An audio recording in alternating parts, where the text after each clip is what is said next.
The game's nearly over. The ref was disqualified for joining in the scrum. But it was great fun for the girls and the girl watchers, who left the ground firmly convinced that a woman's place is still in the home.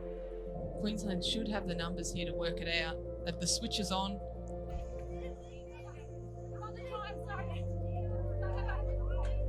I'm Charlotte Hammonds, I'm 19. I'm originally from Sydney but I've been on the Gold Coast since I was 2. I'm a professional AFLW player for the Gold Coast Suns and a full-time uni student. Yeah, I always wanted to play AFL from when I was little. Playing with the boys, I was always like, well, I'll just be able to play with them when I'm older. So it was always my dream to play AFL even when there was no competition for the girls. I started playing AFL in primary school in grade 1. I started doing Auskick, did that for a couple of years and then went on to play club footy. Her very first time is when she was doing Auskick at school. She came home from school and wanted to play Auskick. Unfortunately, they wouldn't let her play that year, so we had to wait another 12 months before she was allowed to play.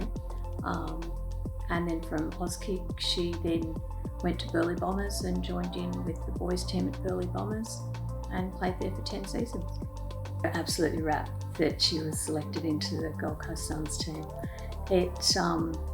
When they first announced that there was going to be a team, the excitement was that that was going to be her draft year. It was something that she'd been working towards for years, and just to be included into the team in the inaugural year, was absolutely brilliant. We're still pinching ourselves that she was selected into the team, and so proud of her. It's just incredible. Love the experience, love the training, love everything that they've done, and love the team and the way that they do everything. It's fantastic. We haven't had an AFL player in the family before. Charlotte was the first, but because I'm a Victorian, when she came home from school and said she wanted to play, I didn't see any problem with her playing the game at all. After she started playing, her brother also started playing, and he's also done 10 years at Burleigh Bombers. So it's something that runs in the family now, but it didn't previously. My most memorable moment so far is probably in 2018.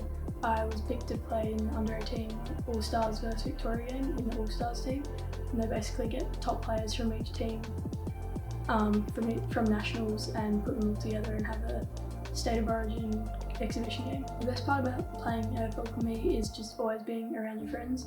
Like, you're at training, you're at travelling and staying places with your friends, and you're just always around a group of girls that have the same interests and the same passion for the sport you have. According to the information recorded by the Australian Bureau of Statistics in 2019, the average male sportsman receives a full-time annual income of $67,600. Females in the same category of sporting professions earn $42,900 annually. This insinuates a gap of roughly $24,700 between male and female annual sport incomes in 2019. The lifestyle of a part-time athlete, like most female athletes are, is very different to a male athlete who can be full-time.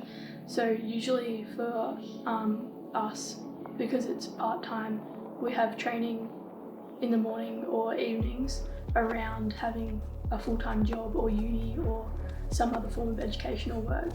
So it's pretty full-on, and you have to be pretty organised to be able to stay on top of everything. The gender gap in sports is obviously pretty clear that there is a big gap, but it is starting to get better, and it's good to see that women are starting to get given the opportunity to play sport professionally in lots of different leagues and countries, and it's heading in the right direction. My primary job outside of football is I do Auskick clinics at schools and football clubs for juniors to try and help promote AFL, as well as being a full-time uni student. As of the 28th of April 2020, Australia had a total of 6,725 cases of COVID-19, with Queensland having 1,033 cases. To stop the spreading of the virus, national sports would not be returning to normal for more months to come. The AFL has moved to immediately suspend the 2020 Toyota AFL Premiership season at the conclusion of this weekend's matches. We'll also conclude the NAB AFL Women's season as a result of the continuing spread of the COVID-19 virus. Today's match in Perth between the West Coast Eagles and Melbourne will be the final match before the AFL season goes into a temporary halt. Coronavirus pretty much cut our season short, so we still had 2 rounds left to play when stuff started getting pretty out of hand.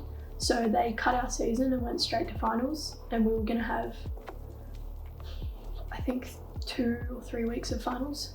But after 1 round of finals, they had to cut it short because then there was no non-essential travel allowed, so we couldn't go anywhere. Since the season finished, we have a mandatory break period, so everyone has to have a rest because the season is pretty full on, draining mentally and physically. And then after that, we will get back into a bit of training. Obviously, it'll all be individual because we can't meet as a group or anything, but we'll probably get some running and gym programs to do by ourselves. My hopes for women's sports is that eventually it'll be the same as men's sports. So same pay, same opportunity for everyone everywhere.